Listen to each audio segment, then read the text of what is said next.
It's June 2017. You're hyped for COD World War II.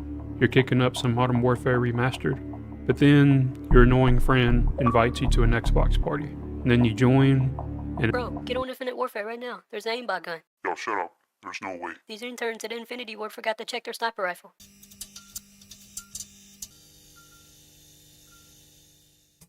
what's going on, everybody? Welcome to Blind Spot, a series where we take a deep dive between the lines of popular subjects.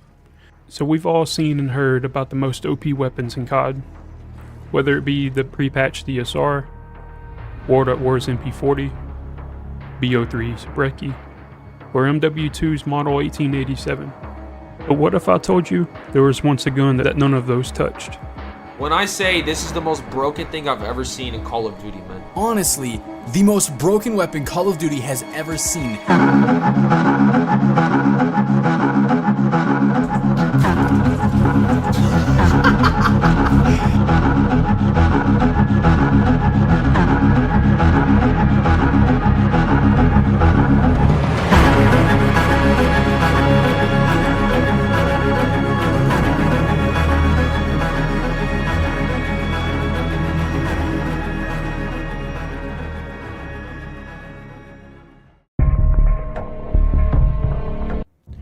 Okay, so Infinite Warfare doesn't need an introduction, but it did kind of do the amazing feat of performing worse than COD Ghost.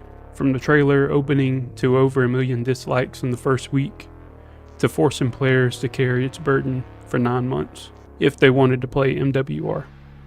Now, it's Tuesday, June 27th, 2017. It's announced that MWR is finally available separately, and Infinity Ward surprises the player base with an update, Days of Summer.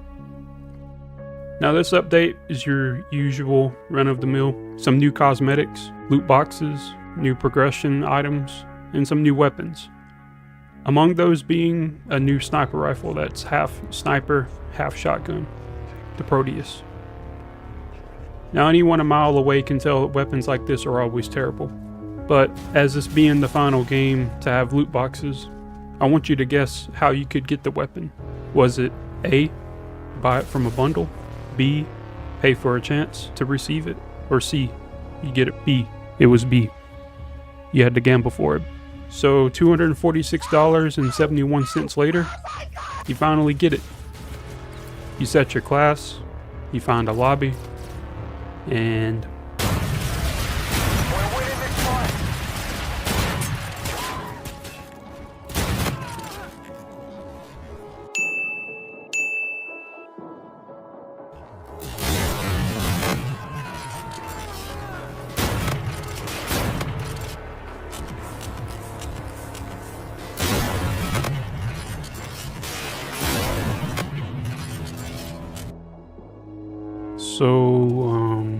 yeah.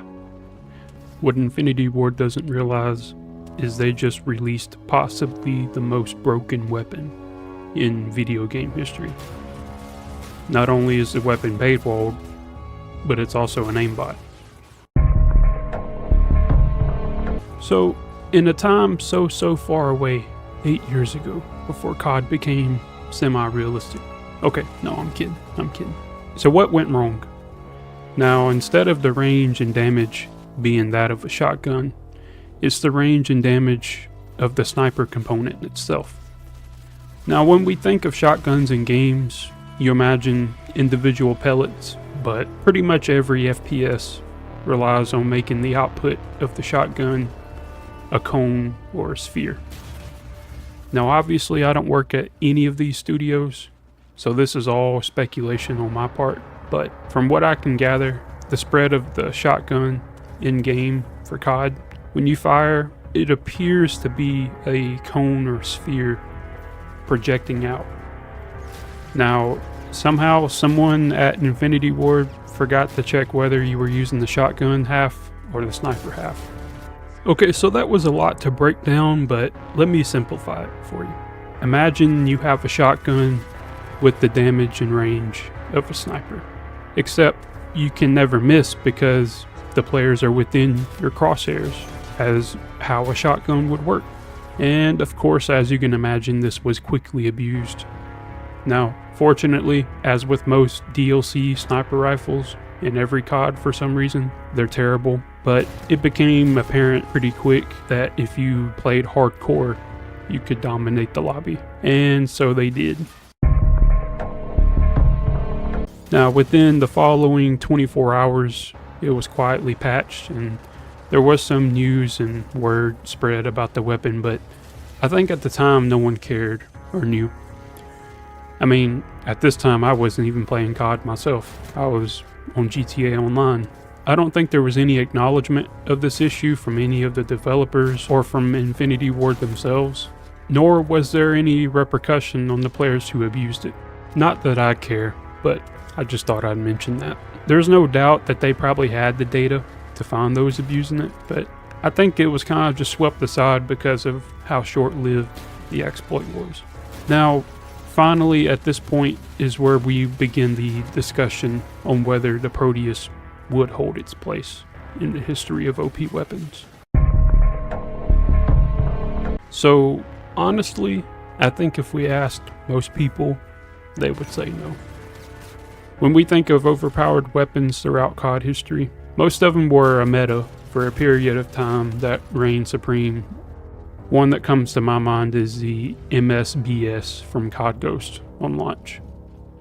That weapon, in my opinion, would be about a number 5, number 7 in my list. But while I do believe most people wouldn't include the Proteus, I think it deserves some kind of mention, at the least, in any sort of video that breaks down overpowered weapons. It was an insane moment for a not so insane game, but I hate that it doesn't get mentioned, because while I wasn't playing it, I caught wind of it, and it was crazy. Never seen anything like it. So yeah, while I was gathering the content and idea for this video, there appears to be another incident. So yeah, Treyarch, you guys kind of stole my thunder for this video, but hey, good job, you happened to somehow repeat history. Now, there wasn't much information on the issue. I was going to try to DM the lead designer at the time, but his Twitter's on private, so, and I'm sure there's a whole can of worms we can get into why that is, but you're probably wondering, how does a ring of studios slip up and release such a broken weapon?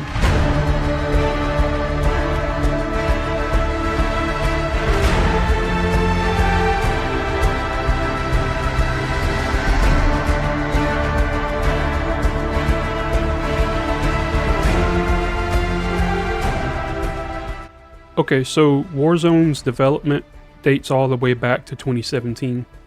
The Washington Post done a pretty good interview with the studio head, Patrick Kelly, that revealed some interesting details. So PUBG releases on Steam Early Access on March 2017, and the rest is history. Patrick Kelly, being enamored by this, wants to make his own mark on the craze. By this time, not only is Infinity Ward knee-deep in Modern Warfare 2019, but now they have a new project being spearheaded by Patrick himself. And he wanted this to be a bigger and better battle royale than PUBG. There could be an entire other video done on this, but to the point of this video, development on Warzone appears to have been a smooth but crazy experience for developers. From 60 player tests done on a modified version of Ground War at 2 in the morning, to having to tell everyone not to talk because of how enthused they were playing Warzone.